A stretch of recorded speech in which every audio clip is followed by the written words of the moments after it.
that fall? Like, Growing, sheriff, or yung last lang yung nagagawa ko siguro. Nakita mo na ba yung video na to? Real talk lang, kahit anong pilit mo dyan, hindi yan pampatangkad.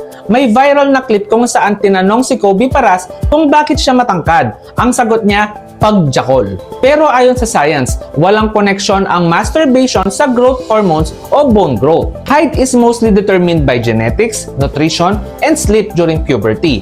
Una, kung hindi ka kumakain ng sapat na calcium at protein, walang itatangkad sa'yo. Pangalawa, kulang ka sa tulog, growth hormone mo hindi rin ma-activate.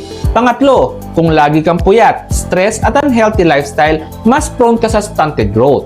Pang-apat, masturbation in excess pwedeng mag-lead sa fatigue and low testosterone. Pero hindi kasi yon pampatangkad. Ang point dito, hindi height ang nade-develop sa kalalaro ng itlog. Baka stress, back pain, or brain fog pa ang dumapo sa'yo. Ikaw, gusto mo bang tumangkad o mapagod? Comment all in the comment section, share and follow for more.